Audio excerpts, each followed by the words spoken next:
नमस्कार, सुप्रभात. मी सेजल पुरवार. या बुलेटिनमध्ये तुम्हा सर्वांचं स्वागत आणि बुलेटिनच्या सुरुवातीला बातमी लाडकी बहीण योजनेसंदर्भातली आहे. लाडकी बहीण योजनेत परराज्यातल्या बोगस लाभार्थ्यांचं रॅकेट हे समोर आलेलं आहे. लातूर आणि सांगली जिल्ह्यातल्या अंगणवाडी सेविका असल्याचं भासवून बोगस लॉग इन आयडी तयार करण्यात आले. या बोगस लॉग इन आयडीद्वारे 1171 अर्ज दाखल झाले आणि विविध जिल्ह्यातले लाभार्थी असल्याचं या अर्जात दाखवण्यात आलंय. मात्र प्रत्यक्षात हे भामटे उत्तर प्रदेश, आसाम, पश्चिम बंगाल आणि राजस्थान मधले असल्याचं देखील समोर आलेलं आहे. तर अस्पष्ट कागदपत्र आणि आधार क्रमांकांच्या आधारे फसवणूक करण्याचा या भामट्यांचा प्रयत्न होता. याबाबत सोलापूर जिल्ह्यातल्या बार्शी शहर पोलीस ठाण्यामध्ये गुन्हा सुद्धा दाखल करण्यात आलेला आहे.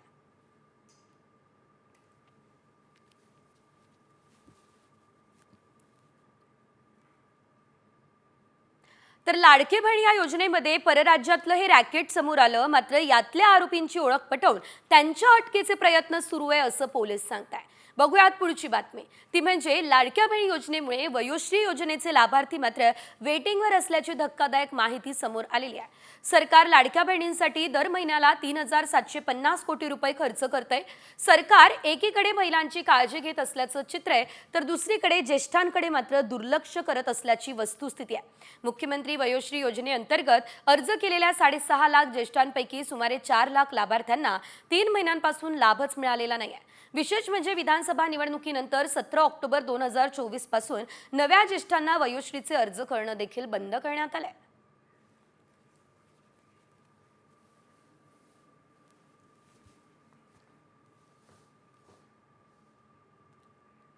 तर वयोश्री या योजनेतून ज्येष्ठांना चष्मा, श्रवणयंत्र, tripod, wheelchair, folding walker, commode, खुर्ची अशी उपकरणं खरेदी करण्यासाठी मदत म्हणून 3000 रुपये दिले जातात.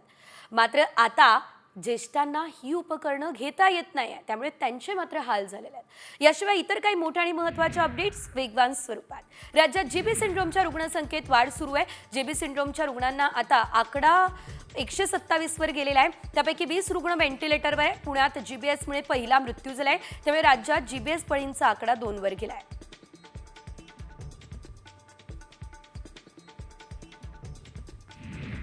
जीबीएस आजारानं राज्यात एक बळी गेला आणि त्यानंतर केंद्राचे 7 जणांचं पथक पुण्यात पोहोचलं. हे पथक पुण्याच्या नांदेड गावात पाहणीसाठी पोहोचलं. मात्र पथकं विहिरीची पाहणी न करता परत जात असल्याचा आरोप या ठिकाणी स्थानिकांनी केला.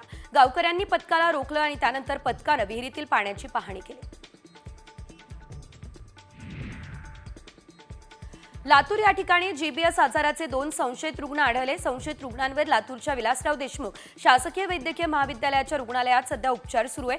जीबीएसची शक्यता लक्षात घेता अगोदरच रुग्णालयात कक्षही स्थापन करण्यात आलाय.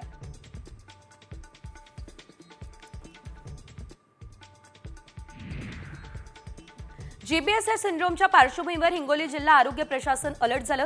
हिंगोलीच्या शासकीय रुग्णालयात 16 आयसीयू बेड आणि 10 जनरल बेडची व्यवस्था झाली. नागरिकांना काळजी घेण्याचं आवाहन आरोग्य विभागाच्या वतीने करण्यात आलं. भारत इंग्लंड 4थ्या T20 सामन्यावर देखील जीबीएसचं सावट आहे. 31 जानेवारी रोजी महाराष्ट्र क्रिकेट असोसिएशनच्या गहुंजे या ठिकाणच्या स्टेडियमवर हा सामना रंगणार आहे. तर जीबीएसचा प्रादुर्भाव टाळण्यासाठी राज्य सरकारने योग्य ती खबरदारी घ्यावी अशा सूचना सुद्धा दिलेल्या आहेत.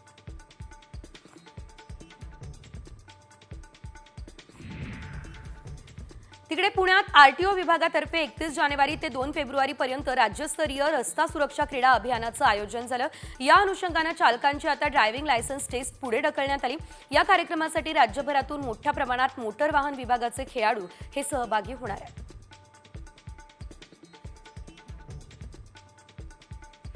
महाडजवळ वीर स्थानकाहून शेगाव याशिवाय अमरावतीकडे जाण्यासाठी 11 फेब्रुवारीला विशेष गाडी सोडण्यात येणार आहे. ही माहिती कोकण रेल्वे प्रशासनाकडून देण्यात आली. त्यामुळे शेगावला जाणाऱ्या संत गजानन महाराज भक्तांची याशिवाय खानदेश विदर्भात जाणाऱ्या प्रवाशांनाही दिलासा मिळेल.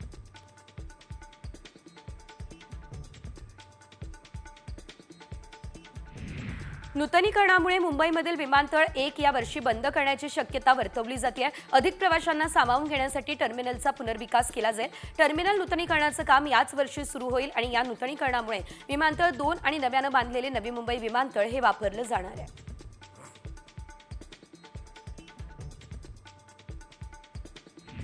एसटी पाठोपाठ आता पुण्यातील पीएमपीएलचं तिकीट दरवाढ होणार आहे. इंधनाचे वाढते दर, वाहनांच्या सुट्ट्या आणि भागाच्या वाढत्या किमती, कर्मचाऱ्यांची झालेली पगारवाढ यामुळे ही वाढ होणार आहे. तर पीएमपीएल मधून दररोज 10 ते 12 लाख प्रवासी प्रवास करत असतात.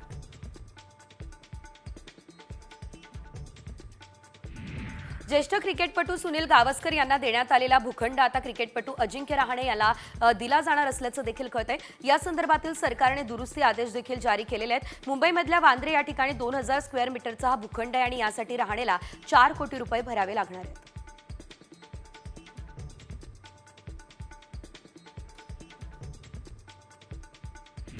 कॉम्रेड गोविंद पानसरे हत्या प्रकरणातील आरोपींना मुंबई उच्च न्यायालयाकडून जामीन मंजूर झाला. न्यायमूर्ती एस किल्लोर यांच्या एकलपीठाकडून हा निर्णय दिला गेलाय. गोविंद पानसरे हत्या प्रकरणातील आरोपी अटक झाल्यापासून तुरुंगातच होते.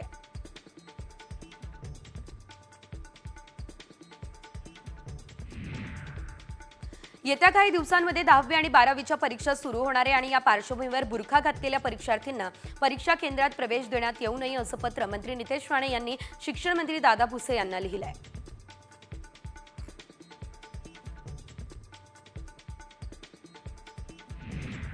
अभिनेता सैफ अली खानवर चाकू हल्ला करणाऱ्या आरोपीची न्यायालयीन कोठडीमध्ये रवानगी करण्यात आली.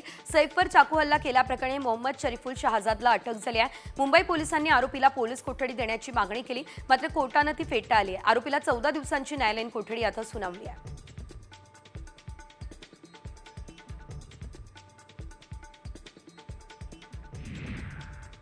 मुंबईमधल्या जुहूमध्ये अवैधरित्या राहणाऱ्या 12 बांगलादेशींना अटक झाली आहे. मुंबई पोलिसांच्या विशेष पथकानं ही कारवाई केली. त्यांच्याकडून काही पासपोर्ट आणि कागदपत्र देखील जप्त करण्यात आले. ठाण्यातील उथळसर मधून देखील 4 बांगलादेशी महिलांना अटक झाली आहे.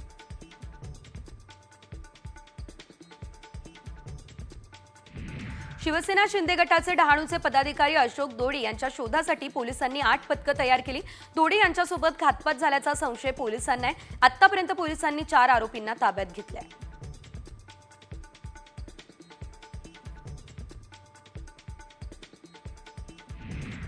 पीपल फॉर अॅनिमल्स कार्यकर्ते आणि रेव पार्टी प्रकरणाचा साक्षीदार सौरभ गुप्ता यांनी एल्विश यादव विरोधात एफआयआर दाखल केली.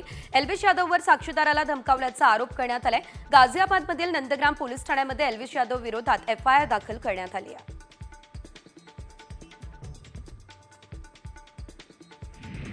अमेरिकेच्या F-35 लढाऊ विमानाचा भीषण अपघात झाला. लढाऊ विमान अलास्कामध्ये कोसळलं. विमानाच्या पायलटने पॅराशूटच्या मदतीने स्वतःचे प्राण वाचवले. सध्या या घटनेचा व्हिडिओ सोशल मीडियावर प्रचंड व्हायरल होतोय.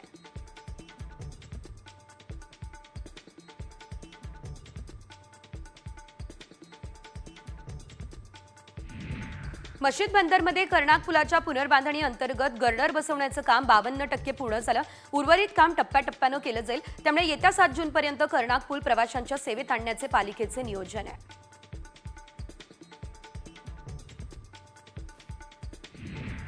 कोस्टल रोडवर बेस्ट मार्गिका आहे, मात्र अजूनही या मार्गावर बेस्ट बस सुरू झालेल्या नाही. बस चालवण्याबाबत बेस्ट प्रशासन उदासीन असल्याचं दिसतंय. त्यामुळे या मार्गावर बेस्टने तातडीने बसगाड्या सुरू कराव्यात, ही मागणी आता प्रवासी करतायत.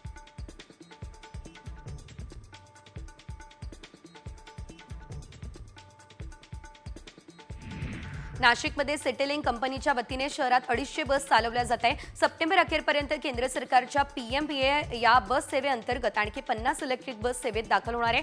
केंद्रीय शहरी वाहतूक मंत्रालयानं व्हिडिओ कॉन्फरन्सिंगच्या माध्यमातून पीएमई बस सेवेचा आढावा सुद्धा घेतला आहे.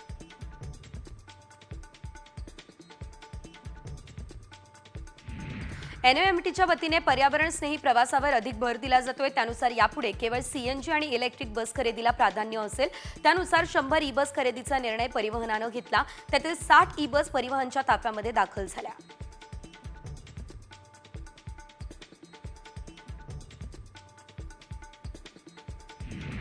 गुजरात जुनागडमधून सक्करबाग प्राणी संग्रहालयातून 2 सिंह बोरीवलीच्या संजय गांधी राष्ट्रीय उद्यानात दाखल झाले.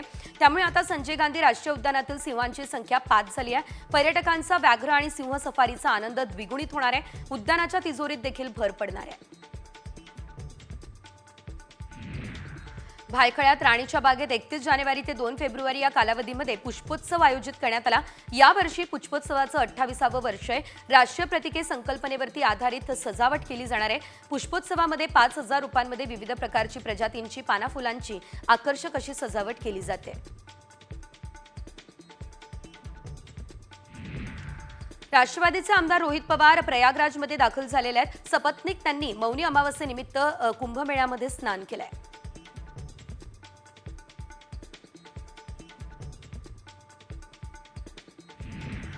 अभिनेते आणि दिग्दर्शक प्रवीण तरडे प्रयागराज महाकुंभामध्ये सहभागी झाले।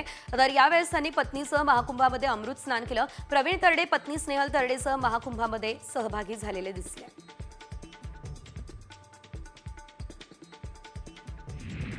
लातूरच्या जुना औसा रोड परिसरात 4 नशा करून आलेल्या टवाळखोरांनी दुचाकी आणि व्यावसायिकांच्या गाड्या फोडल्या।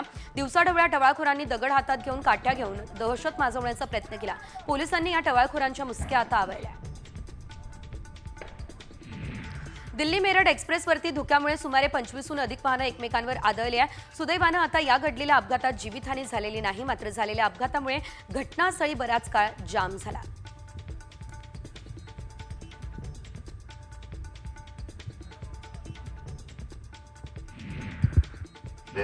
आज मला काही लोकांनी निवेदन दिलेले, त्या निवेदनाची मी नोंद घेईन। त्याच्या संदर्भामध्ये तुम्ही ते 25-15 अमके तमके 10 लाख द्या 5 द्या ह्या चिरीमिरी वाटायला मी तिथं आलेलो नाहीये। दिलेले पैसे ते आमदार निधीचे असतील, ते खासदार निधीचे असतील, ते जिल्हा वार्षिक योजनेचे असतील किंवा ते राज्य सरकारचे असतील, त्याच्या संदर्भामध्ये त्या सगळ्याचा व्यवस्थितपणे खर्च त्या बाबतीमध्ये झाला पाहिजे। आता जे काही स्टेटमेंट कुणाकुणाची चाललेली आहे त्याच्यात किती तथ्य आहे, किती सत्य आहे, किती असत्य आहे, त्याच्याबद्दलची चौकशी त्या ठिकाणी करू। प्रत्येकाला आपली भूमिका मांडण्याचा अधिकार घटनेचे शिल्पकार डॉक्टर बाबासाहेब आंबेडकरांनी दिलेला आहे, संविधानाने दिलेला आहे, कायद्याने दिलेला आहे आणि घटनेने दिलेला आहे। त्याबद्दल दुमत कुणाचंच असायचं कारण नाही। पण उगीच नुसतं मी आलो की मला भला मोठा हार द्यायचा, मला बुके द्यायचा, मूर्त्या द्यायच्या, पांडुरंगाची द्यायची, विठ्ठलाची द्यायची, पण त्यांनी काय सांगितले ते पण डोळ्यात समोर ठेवा ना। साधू संतांचे काय विचार आहेत, इतर काय गोष्टी आहेत, आणि फार तुम्ही अपेक्षा ठरल्या आता काय दादा आलाय आता काय काळजी नाही, तर ते डोक्यातनं काढा, ते डोक्यातनं काढा। मी जरी तुमच्या जवळचा असलो तरी चुकीचं वागू नका। मी पुन्हा पुन्हा तुम्हाला सांगतोय, इथं अनेक जण माझे अनेक वर्षापासूनचे संबंध असणारे पण आहेत, काही नवे पण कार्यकर्ते आलेले आहेत, त्यांच्या ओळखी माझ्या होतील। जेवढं मी येणं जात माझं वाढेल त्या पद्धतीनं एकंदरीत गोष्टी वाढतील आणि स्वच्छ प्रतिमेचे राहा।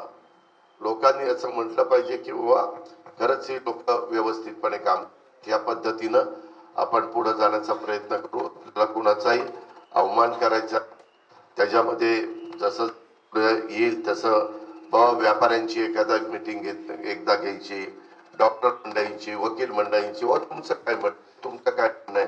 कामं करताना फक्त पुढाऱ्यांना कामं केली जात नाही, त्याच्यात वेगवेगळ्या क्षेत्रात, परंतु ज्यांचा राजकारणाशी संबंध नाही पण समाजकारणाशी संबंध आहे, जनतेशी संबंध आहे, त्यांच्या डोक्यात काय, त्यांच्या मनात काय, कधी काही पत्रकार मित्रांना घेऊन तुमच्या काही सूचना आहेत, कधी काही साहित्यिक असतात, काही कवी असतात, वेगवेगळ्या क्षेत्रातले साहित्य, कला, संस्कृती अशा वेगवेगळ्या क्षेत्रामध्ये काम करणारा वर्ग असतो। त्या पद्धतीनं आपल्या इथल्या इमारती काही मला आता दाखवत होते, जिल्हा परिषदेची इमारत झाली ना,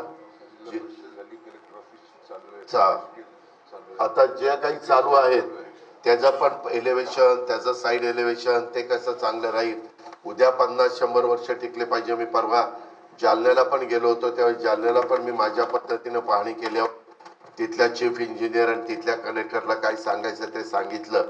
आता कालच चंद्रशेखर बावनकुळेंनी सांगितलं की कलेक्टरनी दर आठवड्याला काही गावांना व्हिजिट दिली पाहिजे, तहसीलदारांनी दर आठवड्याला, प्रांतांनी दर आठवड्याला काही गावांना व्हिजिट 1 दिवसाला दिलीच पाहिजे। ज्या काही आता 100 दिवसाचा कार्यक्रम मुख्यमंत्र्यांनी दिलेला आहे, त्या कार्यक्रमाची जी रूपरेषा आहे त्या पद्धतीनं काम चाललंय का नाही, कुठं काम थांबलेलं आहे, का थांबलेलं आहे, काय अडचण आहे।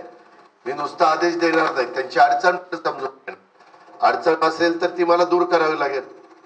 एकतर सांगून कसं चालेल, पोलिसांना इन्फ्रास्ट्रक्चर आहे का, गाड्या आहेत का, पोलीस स्टेशन आहेत का, नाही का, त्यांना जेवढा स्टाफ लागतो तेवढा स्टाफ आहे का, तीच गोष्ट रेव्हेन्यू डिपार्टमेंटला, तीच गोष्ट फॉरेस्ट असेल, तीच गोष्ट पाण्याच्या योजना। आता आपल्या शहरामध्ये इथं पण निवेदन दिली येताना योगेश पण गाडी सांगत होता, विक्रम आणि आमचा सतीश पण सांगत होता.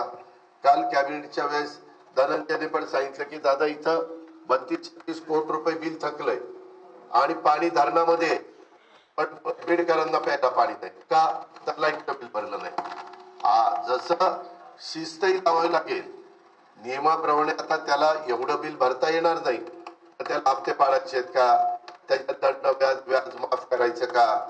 त्याच्याबद्दल कालच एक मीटिंग लोकेश चंद्रा शुक्ला सचिव आहेत, लोकेश चंद्रा महावितरणचे सीएमडी आहेत, त्यांच्याबरोबर घेतली होती.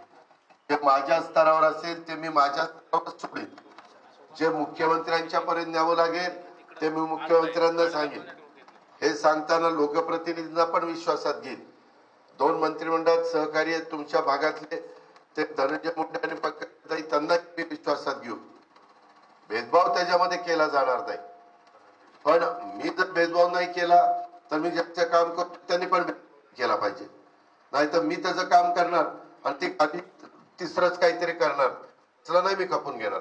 मग त्याला सरळ सांगणार की तू जर दुटप्पी वागणार असेल तर मी काम करणार नाही. मी काही साधू संत नाही, मी सरळ मार्गी आहे. मी जरूर सगळ्यांना मदत करीन. जो संख्येने कमी असेल त्याला भीती वाटत असेल की बाबा मी कसं जगायचं, मला काय आधार आहे. तुम्हाला सरकारचा आधार आहे पण आमचा आधार आहे. आम्ही इथं विट्टी दांडू पतंग उडवत आलेलो नाही. आम्ही इथं काम करतात, मला काम करायला आवडतं. मी सकाळी मी हेलिकॉप्टरने येणार होतो, पण मी सतीशला आणि विक्रमला सांगितलं की आपण सकाळी 6ला निघू. 7:30ला बरोबर राजेश्वरला रात्री फोन केला. खरं 2 दिवसाची महत्वाची मीटिंग धनंजयची दिल्लीमध्ये. बातम्या काही चालल्यात, ह्याच्याकरता गेले त्याच्याकरता. मुख्यमंत्र्यांना मला एकत्र विचारून वेगवेगळ्या महत्वाच्या अन्न नागरी पुरवठ्याच्या मीटिंग तिथं असल्या तर त्या मंत्र्याला जावं लागतं. फायनान्सच्या मीटिंग असल्या तर मला जावं लागतं. होमच्या मीटिंग असल्या तर मंत्र्यांना जावं लागतं. नगर विकासच्या मीटिंग असल्या तर एकनाथरावांना जावं लागतं. पशुसंवर्धन आणि एन्व्हायरमेंट त्याच्या संदर्भातल्या मीटिंग असल्या तर पंकजाताईंना जावं लागतं. खरं तो निरोप धनंजयला मिळाला नाही. वास्तविक आज पण त्याच्या तिथं महत्वाच्या मीटिंग होत्या, कारण तेही महत्वाचं आहे. कारण दिल्लीतनं पैसा जास्तीत जास्त आपल्या राज्याला कसा, मग मनरेगाचा असेल, इथं विहिरी पण अशा काही महाराष्ट्रातल्या तक्रारी आहेत की दादा विहिरी नसतानाच पैसे उचलले जातात. इथल्या नाही, बाहेरच्या तक्रारी आहेत. तशा इथं होऊ नये. जर कोणाची काही कल्पना असेल तर हे किंवा जुनीच विहीर दाखवायचे, पैसे उचलायचे, असं दुसरीकडे होतं, इथं नाही. पण असं काही इन्शुरन्स विमा 1 रुपयात विमा आहे. जमीन कुठली दाखवली, जमीन कुठली दाखवली जाते देवस्थानची, जमीन सरकारची, पीक दुसऱ्याच आणि पैसे अकाउंटला जातात. अशा तक्रारी आहेत महाराष्ट्रातल्या, तुमच्याकडे नाही, महाराष्ट्रातल्या. त्याच्यावर आपण तपासणार आहे. इथं असल्या तर इथंही तपासल्या, कारण जेवढी आपण नीट शिस्त लावू तेवढा तुमचा फायदा होणार आहे. तुम्ही चुकीचे वायंडे बंद केले, उद्योगपती येऊन इथं गुंतवणूक करणार आहे. तुमच्याकडं काही साईट विंडमिलच्या चांगल्या, तुमच्याकडे काही साईट सोलर पॅनल बसवण्याच्या चांगल्या, तुमच्याकडे काही साईट. आमचा प्रयत्न आहे की मुंबई बीड रेल्वे पण सुरू करता येते का, तर तुमचा मुंबईशी पण पुण्याशी पण संपर्क कसा राहील. कारण दळणवळणाचा, आता मी येताना ज्या रोडने आलो तो धुळ्यावरून सोलापूर त्याला जाणारा रस्ता जवळपास तुमच्या भागातला झालेला आहे. आता येताना बघितलं गावामध्ये डिवायडर काही अर्धवट सोडले गेलेले आहेत. मेन कॉन्क्रीटच्या रस्त्याला साईड गटरच काढलेली नाहीयेत. काही काही ठिकाणी आता एक जेसीबी लावला तरी इथल्या येड्या बाबळी घाण काढता येईल. तुम्ही इलेक्शनला उभं राहिलं तर किती खर्च करतात ते तुम्हाला माहिती. परंतु आपलं बीड शहर आहे, आपलं परळी आहे, आपलं गेवराई आहे, आपलं आष्टी पाटोदा शिरूर आहे, आपलं माजलगाव आहे, आपलं बडवणी आहे. हे आपलेपणाचे मनामध्ये येत नाही आणि त्याच्यातनं ईर्ष्या लाव ना किंवा परळीच्या जास्त चांगलं काम होत आहे का, बीड शहरातलं होत आहे, गेवराईचं होत आहे, आष्टी पाठवजा का माझं गावचं होतंय का केज आंबेजोगाई होत. आता चांगल्या प्रकारच्या स्पर्धा कुठं कामाची क्वालिटी चांगली आहे, कुठं काय आहे. आणि बरेच जण आता काय व्हायला लागलंय, आता सत्ता आली आमच्याकडे 5 वर्षाकरता. लोकांना कळलेलं आहे. हौसे नवसे गवसे आता मला येऊन फार भेटायला लागले. लोकसभेला 3रीकडे होते, विधानसभेला 4थीकडे होते. नाही तुमचाच आरमती तेव्हा कुठे गेला होता यायला माझा आहे तर नाही दादा मी युतीचा आहे.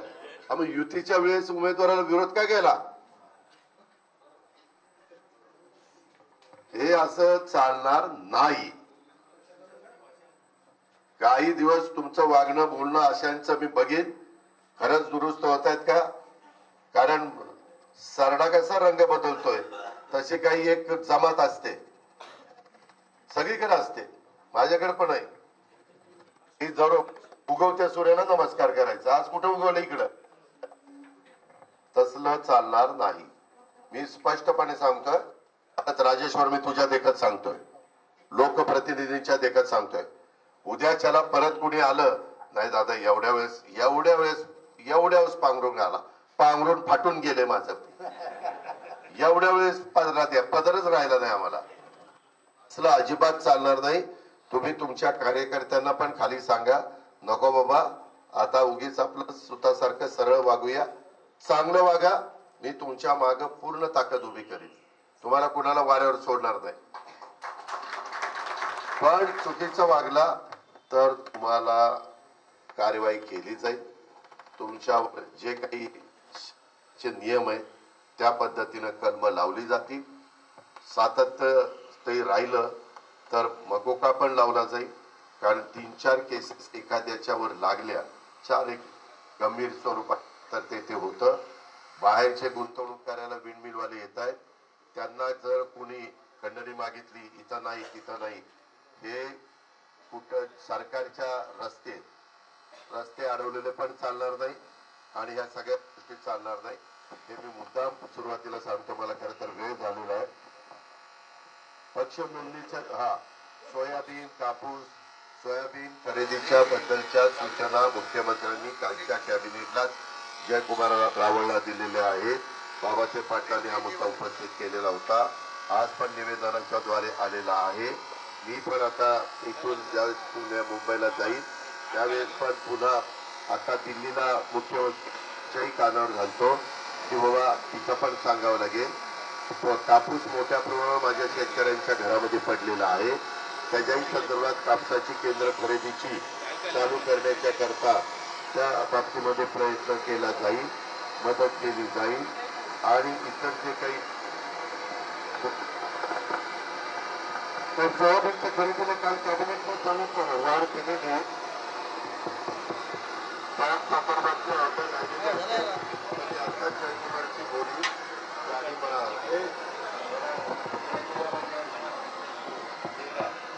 अजित पवार हे यावेळेस बीडमधून संवाद साधत होते. मकोका लावण्यास मागे पुढे पाहणार नाही आणि दुष्ट प्रवृत्तीच्या आजूबाजूला ही दुष्ट प्रवृत्ती जी आहे ती ठेवू नका असं यावेळेस अजित पवार यांनी म्हटलेलं आहे. अजितदादांनी थेट दम दिलेला असल्याचं देखील आपण पाहतोय. अधिकार असते तर तेवढ्या अधिकाराचा वापर मी त्यांना करायला लावी. विकास कामं करताना खंडणी मागू नका असं देखील यावेळेस अजित पवार म्हणाले आहेत. एकंदरीत आपण जर बघितलं तर बीडचं पालकमंत्रीपद हे अजित पवार यांच्याकडे असतानाच बीडचं जे प्रकरण सध्या गाजतंय, वाल्मिक कराड आणि सरपंच संतोष देशमुख हत्या प्रकरण, या संदर्भात आता अजित पवार यांनी थेट दम दिला असल्याचं आपल्याला बघायला मिळतंय. दृष्ट प्रवृत्तीची आजूबाजूला गरज नाही असं ते म्हणत आहे. बंदूक लावून फिराल तर लायसन्स रद्द करेन असं देखील अजितदादांनी थेट दम दिला असल्याचं बघायला मिळतंय. एकंदरीत आपण पाहतोय सध्या बीडमध्ये मोठ्या प्रमाणात गुन्हेगारी वाढली असल्याचं सांगितलं जात असताना बीडचं पालकमंत्रीपद थेट अजितदादांनी स्वीकारलं आणि त्यानंतर त्यांनी आता यावेळेस हा दम दिलाय.